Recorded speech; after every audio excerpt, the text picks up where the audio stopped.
Sahana Vavatu Sahanau Bhunaktu Sah Viryam Karavavahai Tejasvinavadhitamastu ma vidvishavahai. Om Shanti Shanti Shanti.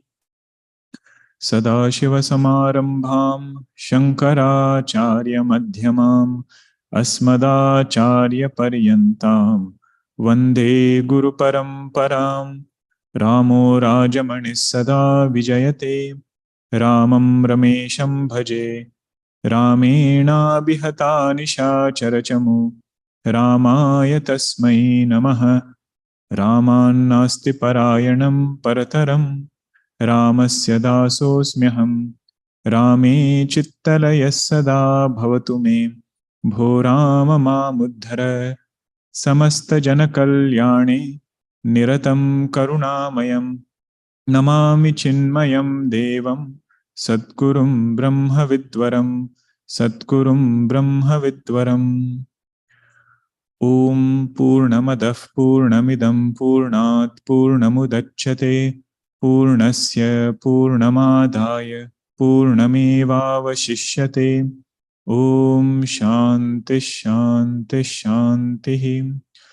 Om Ishavasyopanishad Sarvam Yatkincha Jagatyam Jagate Tena Tyaktena Bhunjithaha Magrudah Kasya Svidhanam Kuruvanneveha Karmani Jiji Vishechatagum Samaha Evam Tvayi Nanyatetosti Nakarmalipyate Nare Asuryanamate Lokaha Andhena Tamasavrutaha Tamste Pretyabhigachanti Yeke Chatmahano Janaha Anejadekam Manaso Javiyah Nainadeva Apnuvan Purvamarshate Tadhavatonyanatyeti Tishthate Tasmin Napo Matarishva Dadhati Tadejati Tannejati Taddoore Tadvantike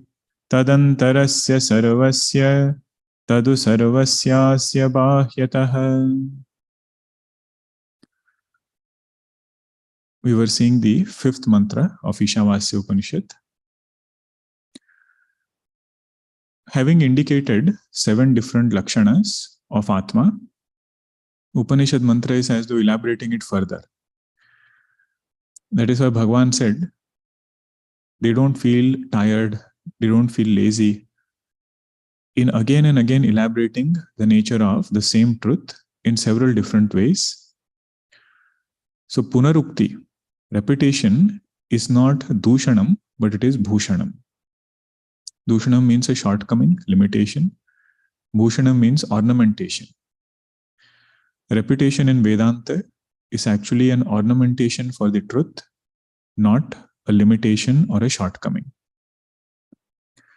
But what is most important is, whenever we study these Atma Lakshanas, once we have heard, once we have understood it, we should start using it in our Nididhyasanam. Without that, the full purpose of detailed study is not fulfilled. Rather, purpose of study itself is not fulfilled if it doesn't make its way into our Nididhyasanam. And you will notice the depth in which we can meditate upon those indicators which we have thoroughly studied is much more than something we might have not gone deeper into. Gurudev would say, for study groups, he said, don't just listen, go and discuss, so that you will get clarity, you will get more depth in what you have heard. But once you have heard, once you have understood, run away and sit down quietly and meditate. Run away means what? We should make sure that we don't just stay at words, just don't stay at discussing this point with somebody else, but also owning it up as Atma Lakshana. So, Anejat Ekam Manaso Javiyah. One part is the study part. And another part is to sit down quietly and see, when I think about myself, the same indicators of Atma mentioned in Upanishad should come to mind, should get firm in my understanding. That is the whole idea of looking at this Atma Lakshanas. Now the mantra, we were just seeing the literal meaning of it. Whatever is there in the Bhashya only we will see before. Anejat, that mantra is done. Next one is Tad ejati. Tad ejati, tad na ejati. That Atma Tattva, that Isha, which had 7 indicators in the previous mantra, that Atma Tattva, you will find it moving sometimes. Tat ejati. At the same time, it is unmoving. Tat na ejati. Meaning, Vedanta wants to say there is only one non-dual truth. If at all we are seeing some movement in that non-dual truth, which by itself is unmoving, all it means is we are seeing that truth through some upadhi, through some conditioning. That is why it is appearing as though it is moving. The example we had seen was pot being moved in space. From space standpoint, there is no movement. But if attention is on pot, that pot space as though appears to be moving.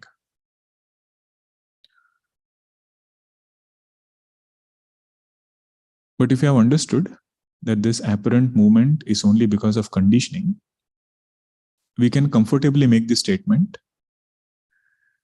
movement in space is mithya. Movement in space is mithya. Say, no, you are seeing that pot space moving. He says, no, only when there is attention on conditioning, when I mix up space and pot, that is when the pot space appears to be moving. Like that, if I've understood Atma is anejat, it is actionless, but in that same Atma I see doership. I see enjoyership, kartrutva and bhoktrutva. In that same Atma, I see thoughts. Now, are thoughts moving or unmoving? The unmoving mind will take us to samadhi. But in general, when we look at our mind, so many thoughts are there which are moving. Just like here, in spite of the pot space apparently looking as though it is moving, we said space is not moving. Here also, we are seeing so many thoughts which are moving. The sadhaka still has the firm conviction, I am that Chaitanya which is unmoving. That is where our main application will be. Applied Vedanta is this.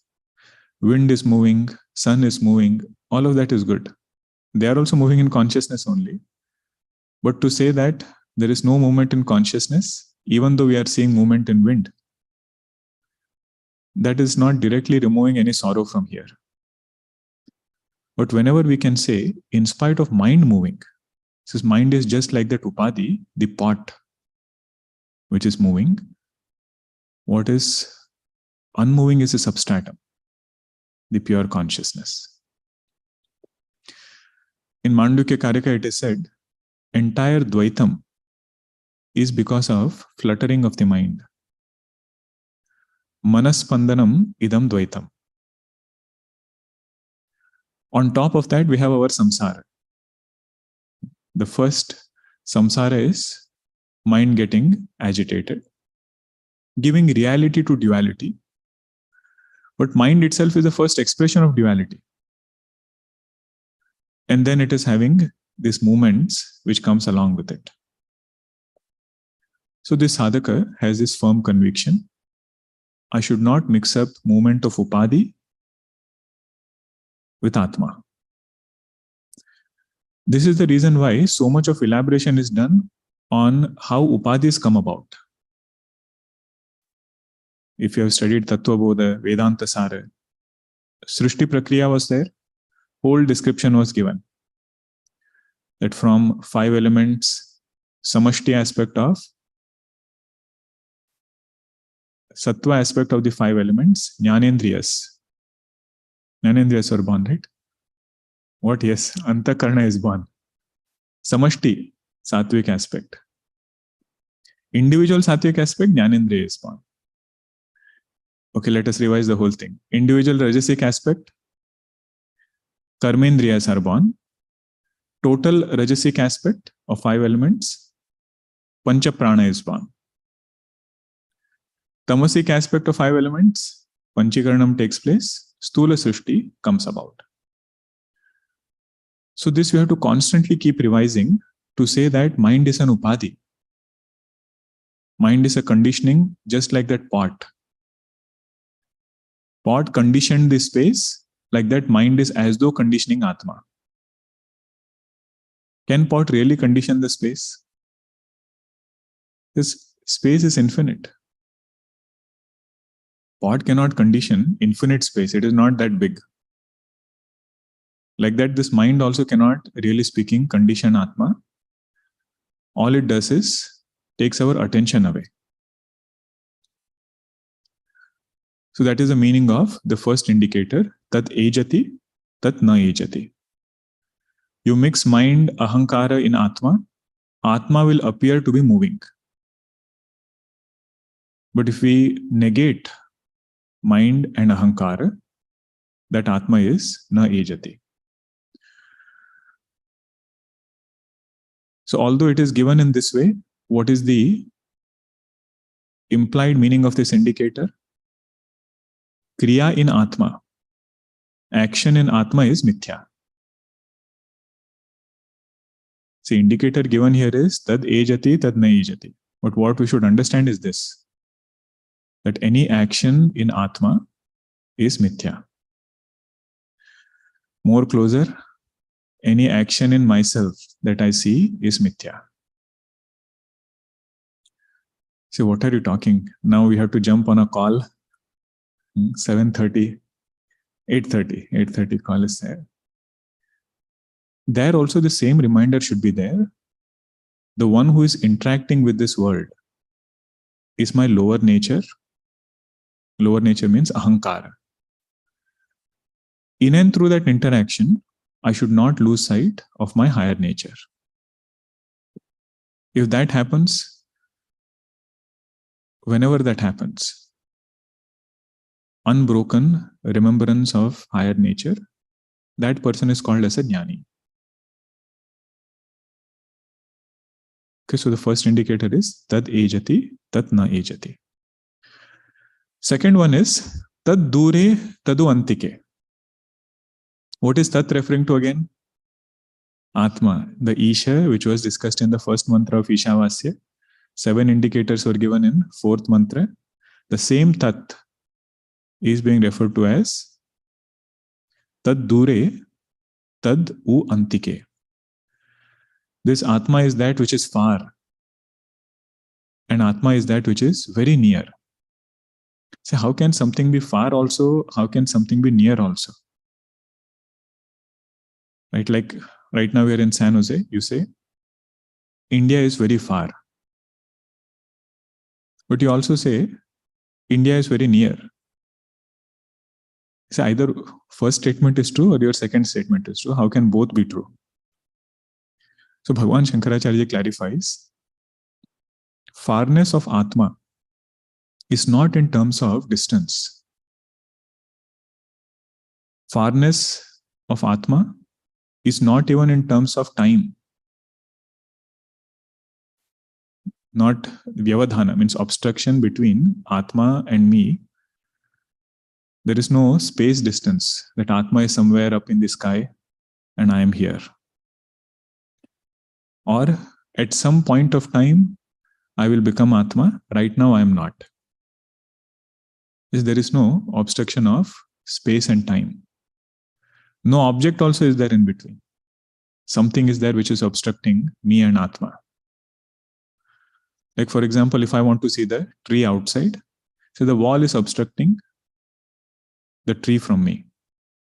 Like that, between Atma and me, they say there is no vyavadhana, there is no obstruction of even any object.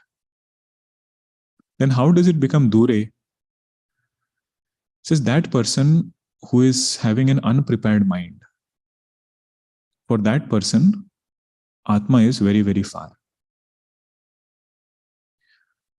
As long as there are impurities in the mind is distracted, mind is extroverted. That Atma being me, myself, will always remain far from me.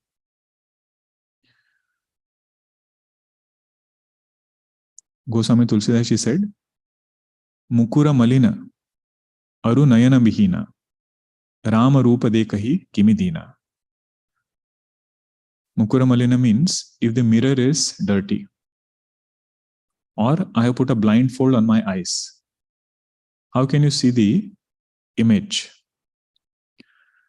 Like that, he says, the one who has an impure mind and has not gotten Pramana. Nayana Bihina there means Pramana, valid means of knowledge is not there. How can that person see Rama? Meaning for that person, Bhagwan Rama is very far away. Taddoore. But as long as mind is purified, say Atma is our own self. We don't have to go anywhere. We don't have to do anything. So it becomes Tadvantike. Even to say Atma is close is an erroneous statement. Because Atma is me, myself. How can I say Atma is close?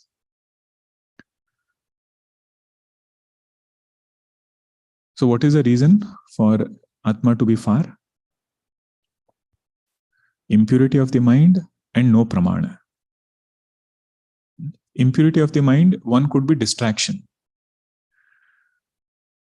Either we are extrovert, not studying Vedanta at all, have not come to inquire into something subtler at all. That person, of course, will not know Atma. But even while we are listening, one could be distracted. It is just like searching for glasses. It's a traditional example. Sometimes you put glasses on the head and you search everywhere where I kept my glasses. Now what will, or how far is that glass from this person? But for that person it is Taddoore. We might say it is not far, it is right with him. But for that person it is very far. That is this example, just to show that whatever is far is only because of avidya. Really speaking, it is not. It is right there. Second reason is no pramana. If there is no valid means of knowledge, then this truth will be very far. Means we have not appreciated Vedanta as pramana. We only see Vedanta as another book, something which will give information. But whenever we realize Vedanta is pramana, valid means of knowledge, say it's a wonder if the student doesn't get it. It is just like you send somebody to grocery store and tell them something which they have not seen before. You tell them that thing you have to bring. Generally, we are not used to the word amaranth. Rajgira, if you say, you'll go and get it. But if you say amaranth, you don't know what is amaranth. You say, go and bring amaranth. Now, he might be standing right in front of it, but still he'll be searching everywhere. Now, how far is that amaranth from that person? You might say it's right in front, but for him it is Taddoore. He'll call home, video call they will do, different things they will show, and finally bring the wrong thing. And say, this is what you told me to bring. The whole point is, he doesn't have pramana. Which pramana will he use to get amaranth? Pratyaksha he is seeing. Still he is unable to recognize. he should use Upamana Pramana, similarity. This we had seen in Pramana Vichara, whenever you have to indicate something that he has not seen before. Like that, Neel Gavai, some kind of cow type thing is there.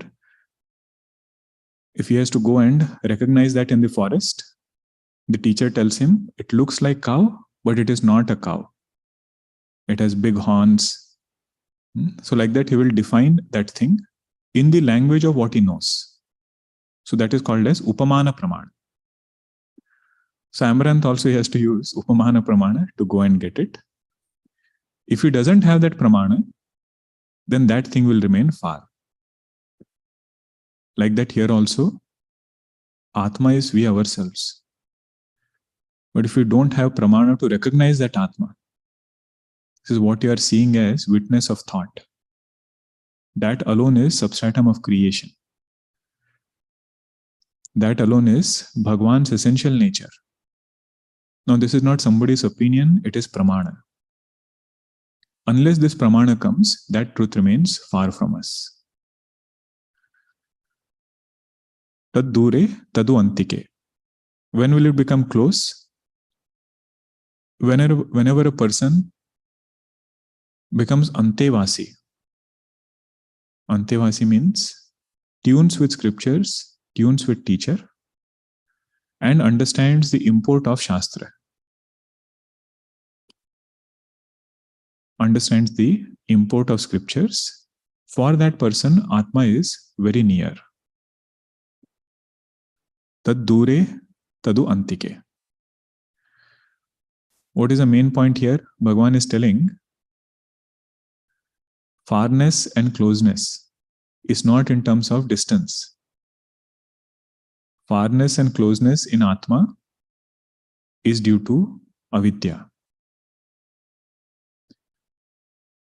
First one he said, Tad ejati, tat na ejati. What was the implied meaning of that? Action in Atma is mithya. Second indicator was tad dure tadu antike. It is far, it is near. What is the implied meaning of that? Vyavadhana, obstruction in Atma, is only due to avidya. Farness or closeness is only decided by avidya. It is not any distance or time. Even while we are ignorant, we are that same Atma. So there is no benefit of putting a date of realization that on such and such date, this great Mahatma got realized. This realization is in this form that I was ever Atma, thinking otherwise. There was never a time when I was not this blissful self. Okay. That is the second indicator. Tad dure tadu antike. Third one now. Tadantarasya sarvasya tadu sarvasyasya bahyatah. Tad antar. That which is innermost. Sarvasya. Asya sarvasya. Sarvasya is jagatah. Of this entire jagat, it is the innermost self. Tad antaha asya sarvasya. Of this whole self, it is innermost. Tadu sarvasya asya bahyata. Yet it is outside everything. Again, this is another cryptic statement. How can something be inside also? How can something be outside also? Asya sarvasya is referring to Jagat. Tad antaha asya sarvasya. Tadu sarvasya asya bahyatah. So asya word is coming, right? Asya is referring to Jagat. So Atma is that which is innermost self of this entire Jagat. And it is the same self which is outside this Jagat also. Outside this Jagat also. Meaning Atma is not restricted by Jagat.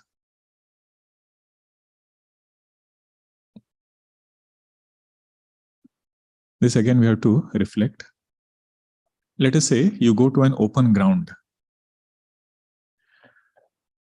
with your friend, and that friend tells you, stand outside. You say, stand outside? Outside what? You say, okay, you don't want to stand outside, come inside. So what are you saying? The open ground is there. Where will I stand outside? Where will I stand inside? But let us say you go to an open ground where there is a house. You enter the house, then your friend tells you, stand outside. No problem in understanding that statement, right? You'll go and stand outside the house. I say, okay, don't stand outside, come inside. You'll come inside. Now, where did this idea of outside and inside come from? The conditioning of wall. Only when attention is on conditioning of wall, there is something called as outside, something called as inside. Like that, from the standpoint of ahankara, there is Atma which is inside ahankara. Antaha word is used, right? Inside means what? It is the substratum of ahankara. From the standpoint of ahankara, what is bahya? There's all this jagat which is there, that is bahya. This Atma is that which is beyond this jagat also. The whole point is, this indicator has come to say the very concept of inside and outside is mithya.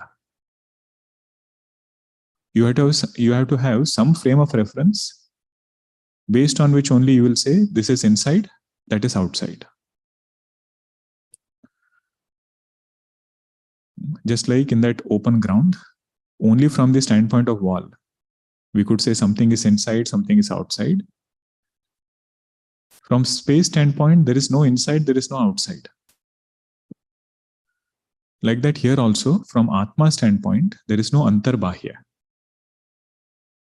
But the moment we bring some upadhi, with respect to that upadhi it is said, it is antaha. With respect to that upadhi it is said, it is bahya. So you can make ahankara as the upadhi. Generally we say body is the frame of reference. Whatever is outside body we say is outside me. Whatever is inside we say, inside body we say is antaha. But here it is said, bahya is from the standpoint of ahankara. And antar is the substratum of ahankara. Tadu antaha and tadu sarvasyasya bahyataha. Means the main point here is to recognize that self which is all pervading, without seeing any kind of boundaries. No upadhi should limit that self. Antarbahya is only when we pay more attention to this ahankara and get stuck there. Even in vyavahara, this is how it works, right? Wherever we see extension of this aham, there we are very, very accommodative. Wherever that aham stops, mama stops, that is when all raga dvesha begins. And Vedanta has come to tell us that this whole creation is an appearance in that consciousness. Become Atri. Atri Priya is Anusuya. Atri is beyond three gunas. And Atri Priya, consort of Atri Rishi, is Anusuya, where this person doesn't see any duality first of all. Where is the scope for seeing any shortcoming? That is this third indicator, tadantarasya sarvasya tadu sarvasyasya bahyataha. One devotee, he went to a Mahatma with a burning question. He said, I have heard people telling me God is everywhere. He said, if God is everywhere, why can't I see him? Why can't I experience him? They also say God is of the nature of bliss. He said, I don't see anything like that in my life. This Mahatma gave a beautiful answer. He said, God is living in your mind. God is within your mind, but your mind is not in him. It is attached to the world outside. That is why you are unable to see God. Same mantra it is. Tad antarasya sarvasya. It is the innermost self of everything. Bhagwan, or that truth, is the innermost self of our own mind. But if our mind is outside, it is Taddoore, very far. We won't appreciate Bhagwan as all-pervading and the one who is available in the cave of the heart. He said, Mahatmaji, your answer is okay, but I'm not convinced yet. Your answer is not very convincing. Means I did not understand what you wanted to say. Then he says, go to Haridwar. Har ki pauri is flowing there. Go and sit there. Do some tapasya. One fish will come, golden fish in color, recognize it. It will guide you further. So this person goes, sits on Har ki pauri, does tapasya. After some time, that fish comes. Golden fish, very beautiful. Next to be Matsya Rupa of Bhagavan. Then when it comes, he asks the same question. He says, where is God? Where can I find God? The fish says, I have one question for you before I answer your question. He said, what is your question? The fish says, I'm very thirsty right now. Where can I find water? I'm very thirsty. Where can I find water? He says, what kind of a question is this? Water is above you, water is below you, water is on your left, water is on your right. The fish says, exactly in the same way, consciousness or Bhagwan is all-pervading. He is above you, he is on your left, he is on your right, he is in front, he is at the back. That is how this consciousness is. Then he says, okay, but if consciousness is all-pervading, God is all-pervading, why can't I feel him then? Why can't I feel the presence of God?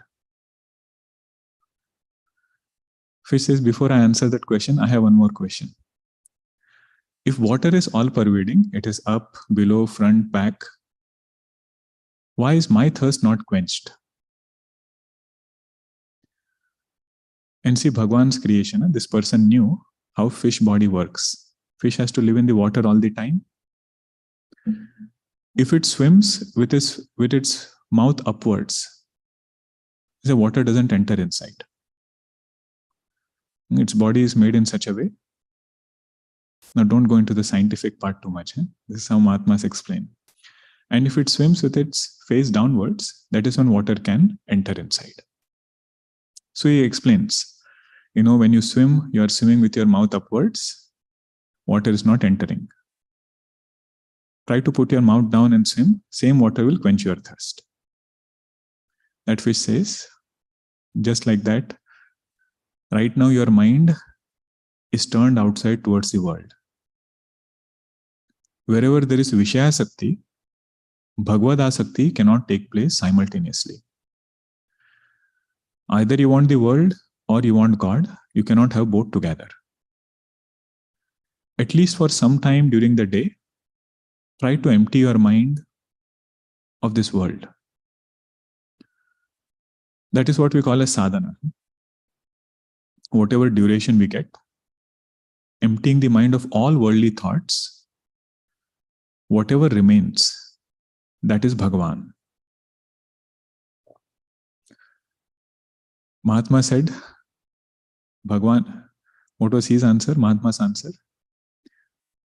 God is living within your mind, but your mind is not in God. Mind is somewhere else. And that same thing this fish explained using that water analogy.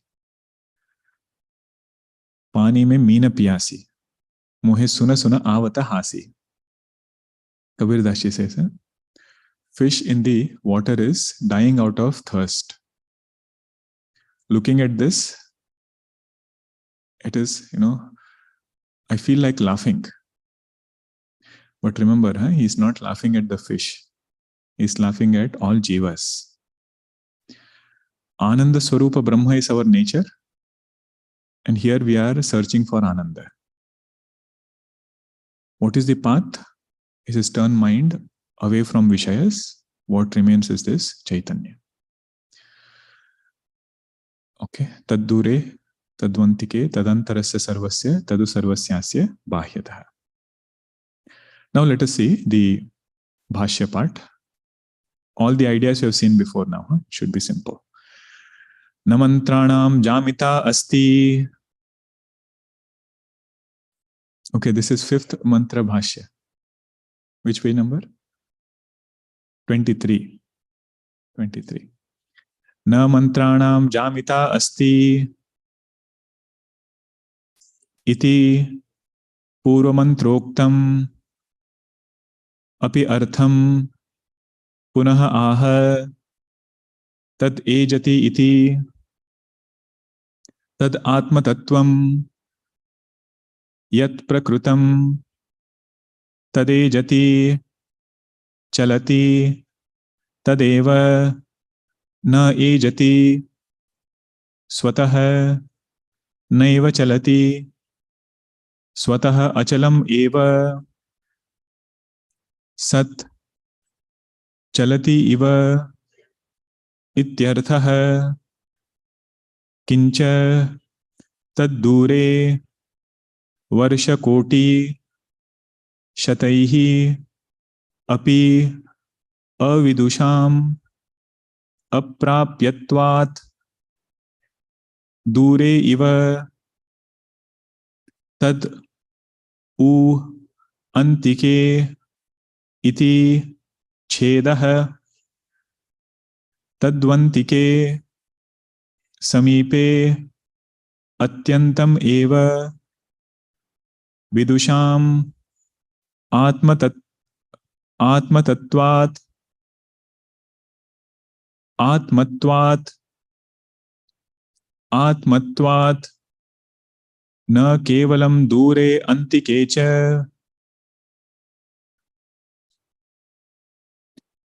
na mantranam jamita asti. Mantras don't have laziness.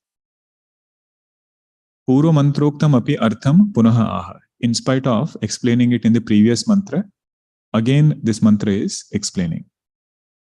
One of our Swamiji, when he was explaining this, he said, mantras don't have jamita, that is okay. Students also should not have. Otherwise, what is the point? Mantras don't have jamita, but student has laziness in repeating. That is what he meant. That constantly keep repeating this thing. Don't get tired of saying that, oh, the same idea is again and again getting repeated. The point is to own up this particular idea. Tad atma tattvam yat prakrutam. That atma tattva which is being discussed right now. Prakrutam means prakruta vishaya. The topic which is currently getting discussed. That atma tattva tad ejati. It moves. Chalati tadeva cha na ejati. Ejati means it moves. Chalati. And that same atma tattva tad eva na ejati. Na ejati means what? Swatah naiva chalati, swatah achalam eva. Achalam eva sat, chalati eva ityartha. From its own standpoint, being without any movement, it appears as though it is moving when it is with conditioning. Other classical examples for Tadejati Tannejati is sun getting reflected in a lake. If the water is calm, reflection is calm. Water is moving, reflection seems to be moving. But sun by itself is unaffected by calmness of reflection or movement of reflection. So sun with water conditioning appears to be moving. But from its own standpoint, sun is without any movement. So that reflection is representing ahankara. If mind is agitated, ahankara is agitated. If mind is calm, ahankara is calm. Atma doesn't get agitated because ahankara is agitated. Nor does Atma get calmer because ahankara is calm. That is the main idea. Tat ejati, tat na ejati. In Vrindavan, they have this Bake Bihari. And they have a swing which they do arti every day. Bhagwan's Vigraha is stationary. Bhagwan's Vigraha is in one place. The swing moves back and forth. It appears, if you see in front, it appears as though Bhagwan is moving along with the cradle. So Maharaji would live in Vrindavan. He would give this example. Tadejati Tannejati. From his own standpoint, he is not moving.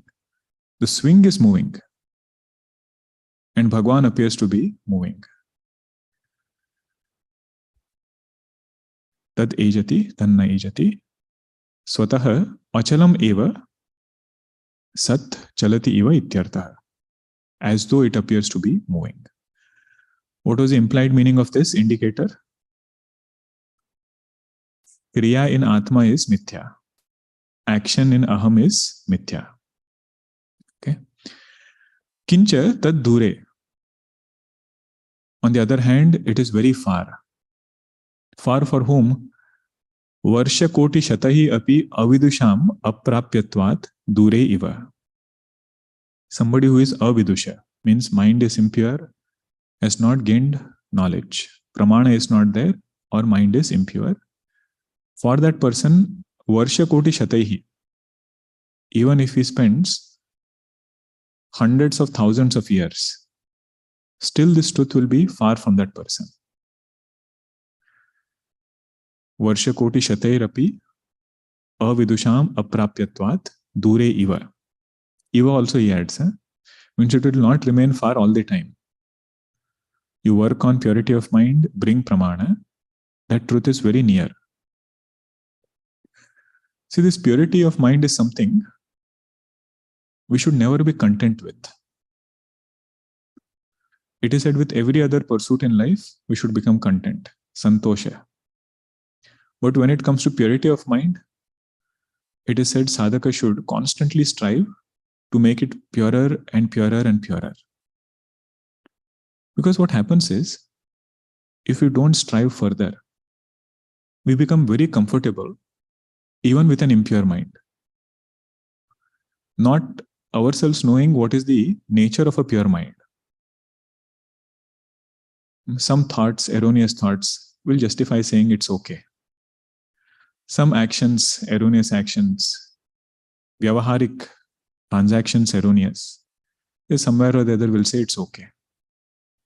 Kama, krodha, lobha, a little bit is okay. Unless we get a framework of what a pure mind looks like. So we'll get very comfortable with even an impure mind. It is just like you wear white kurta. After some time, color starts fading. But subconsciously, we get used to that faded color. Until somebody brings another white kurta, where you say you keep both next to each other and say, oh, this is white. This was something I got used to. This we had first-hand experience while studying in Sandeepany. All of us were white. Means after 6 months, the color will fade away. The purity of that white color, that will fade away. And because you're wearing it every day, you get used to it. You say, this is also white. Of course, there is no dirt or anything. But only when you get a new pair. That is when you know this is what it can be also. Like that, Mahatmas say, for our mind, never be content with any kind of purity of this mind. Constantly keep striving to make it better. And really speaking, only when we read other Mahatmas' life, their work, that is when we realize what is the expectation for a pure mind.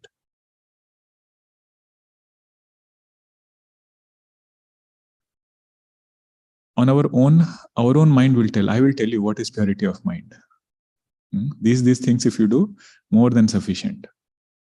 But our benchmark has to be high. Whichever Mahatma's life we can read, even if we read in Ramcharitmanas, the mind of Bhagwan Rama.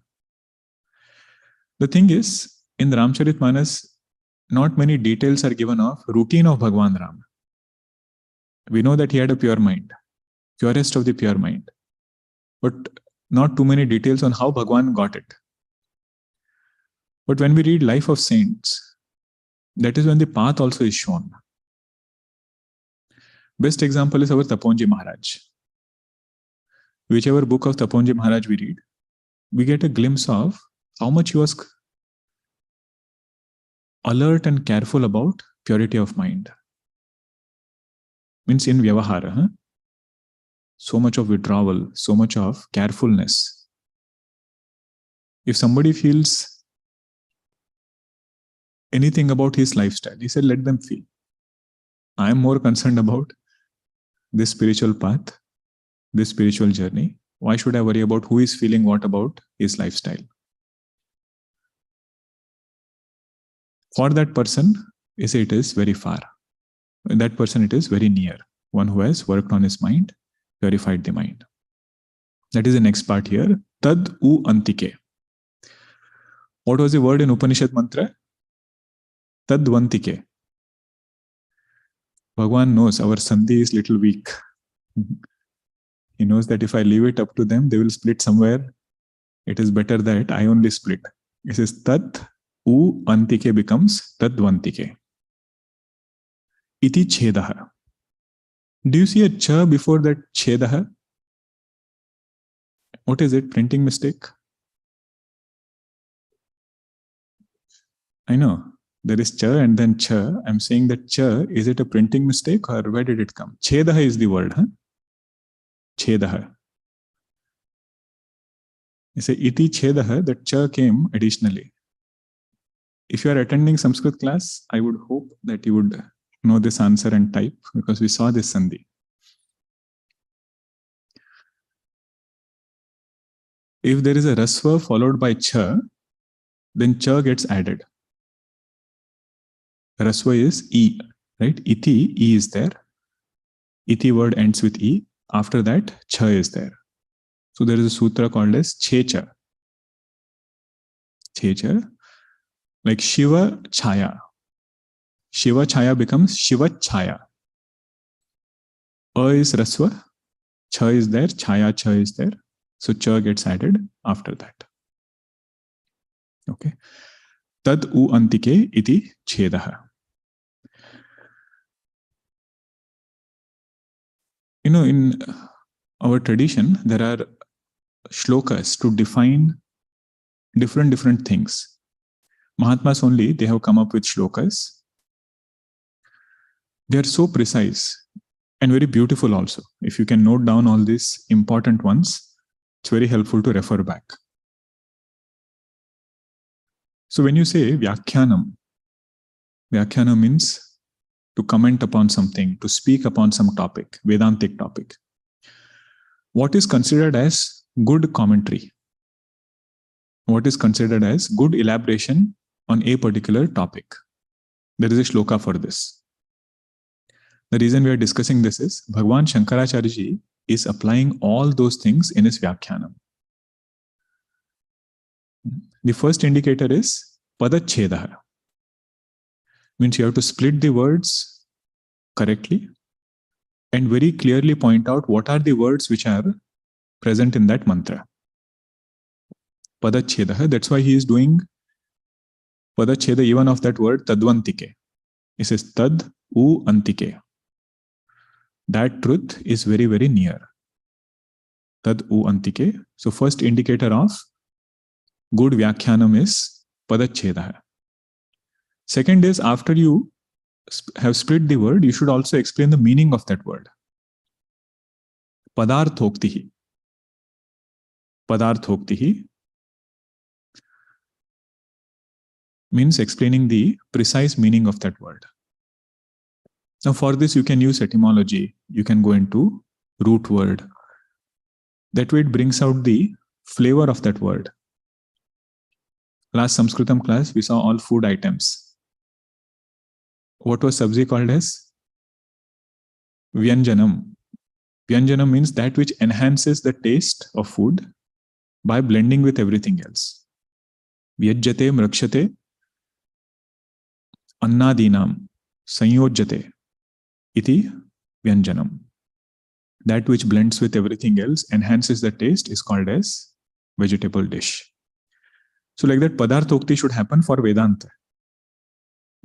First one was padacheda, padarthokti. Third one is vigraha. If there is any samasa, compound word is there, that has to be opened up. Vigraha is the third indicator. Fourth one is vakya yojana. Vakya yojana means how the words are placed in that sentence. What we otherwise call as anvaya. Rearranging the words so it becomes simple. That is called as vakya yojana. Padacheda, padarthokti, vigraha, vakya yojana. Fifth one is akshepasya samadhanam. You should raise contrary viewpoints and know how to come out also. Otherwise, question we will ask while explaining, and then we ourselves might get caught in that question. And together we are striving or struggling, to find an answer to it. That should not happen. Akshepa should be there. Samadhanam should also be well thought of. Akshepasya samadhanam, vyakhyanam, panchalakshanam.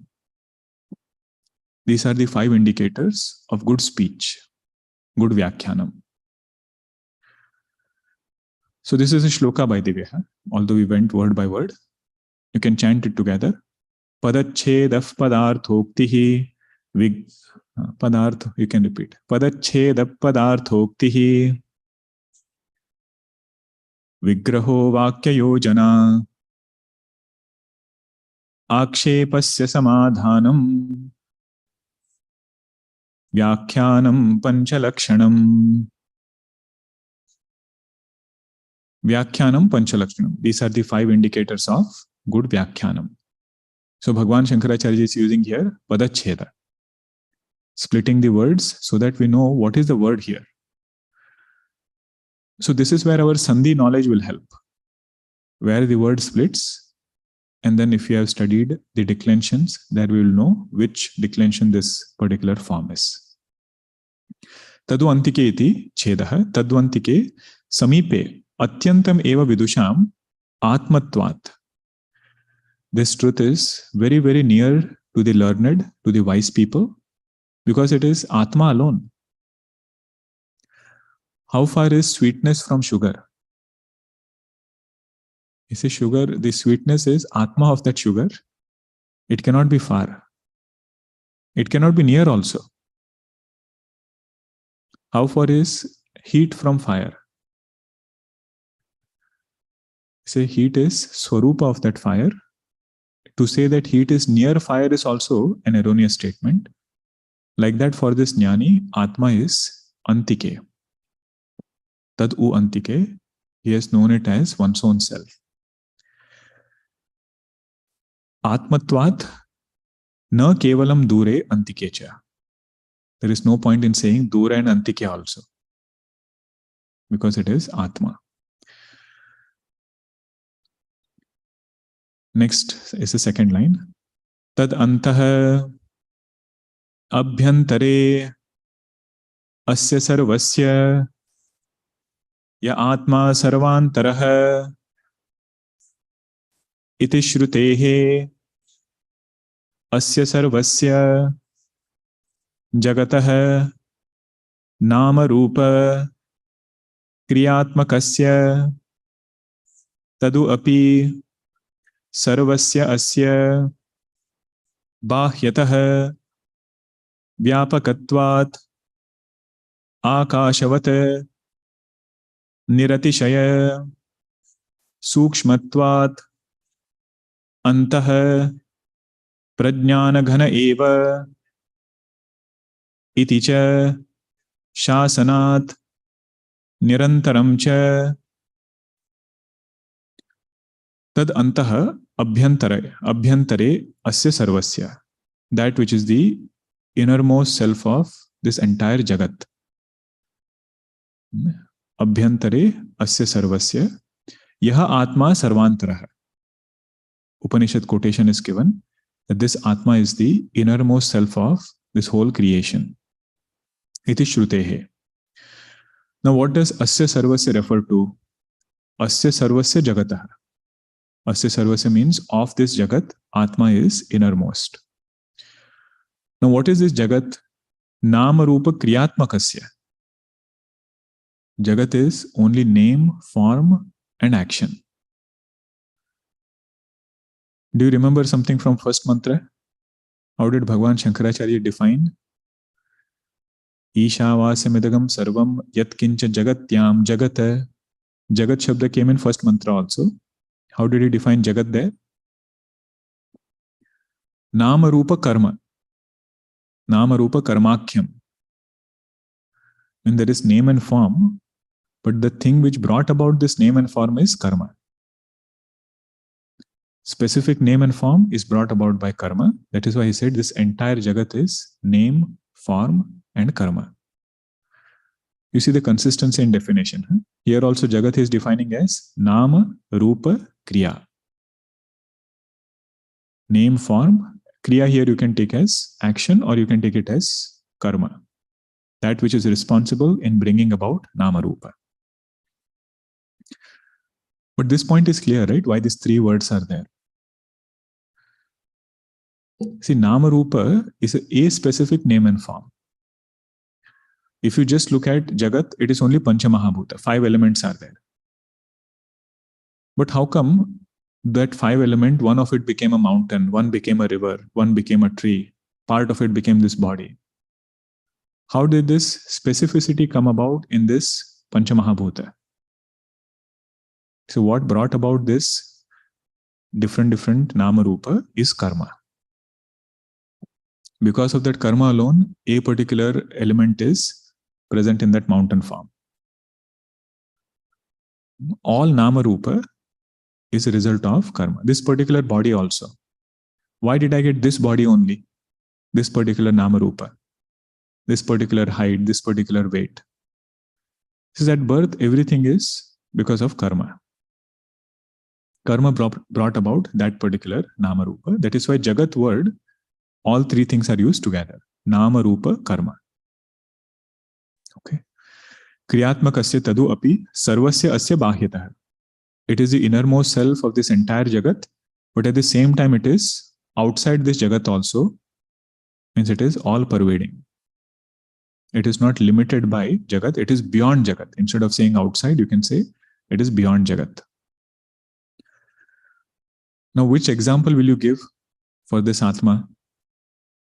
That which is innermost also, and that which is all pervading also. This best example is space. Both qualities will fit in space. Vyapakatvat akashavat bahyah. Bahya word is not there, you have to understand. Because space is all pervading. Space is outside as though. Means if you take, let's say, one small home. Now, before that home was built, was there space or not? While the home is built, after the home is built, is there space or not? Home did not come displacing the space. In that space alone, home was built. So you can say space is antar, innermost thing of that home. At the same time, outside that home, there is space or not? You say there is. So space is bahya also. Okay, so that example is given here. That home represents Jagat, space represents Atma. Vyapakatvat akashavat bahyah niratishaya sukshmatvat antah. Space is niratishaya. It doesn't have any kind of gradation. Homogeneous it is. And it is sukshma. It is very subtle. That is why it is antah. Like that, Atma is innermost self of Jagat, and it is beyond Jagat also. What was the implied meaning of this indicator? Inside, outside is only due to conditioning. Upadhi is mithya, that was the main thing. Avidya was the second one. Taddoore Tadvantike. The only obstruction towards this Atma, either considering it to be far or near, is only avidya. And the first one was Tadejati Tannejati. Means Kriya in Atma is mithya. Action in Atma is mithya. Another Upanishad quotation is given, Prajnana Ghana Eva. It is mass of consciousness alone. There is no antar bahya there. To show that this quotation has come, Prajnana Ghana Eva iti cha shasanat nirantaram cha. Because of this Upanishad mantra, we should understand nature of this Atma in this way. It is ever of the nature of consciousness. Prajnana Ghana Eva. Upadhi doesn't bring any modification in Atma. Okay. So with this, fifth mantra is completed. We saw the simple meaning, but we have to constantly keep repeating what the implied meaning of each indicator is. Then we saw the bhashya also, every word. I hope all of you are getting a chance to mark and also map how that word is opened up. Okay. Next mantra is going to talk about, if I think I have understood this knowledge, so how will I know whether I have understood or not? What is the litmus test for Atma Drishti? And what is the Phalashruti of Atma Drishti? Both these things will be explained in 6th and the 7th mantra. We will see in the next session. Om Purnamada Purnamidam Purnat Purnamudachyate Purnasya Purnamadaya Purnameva Vashishyate. Om Shanti Shanti Shanti. Harihi Om Shri Gurubhyo Namaha. Harihi Om.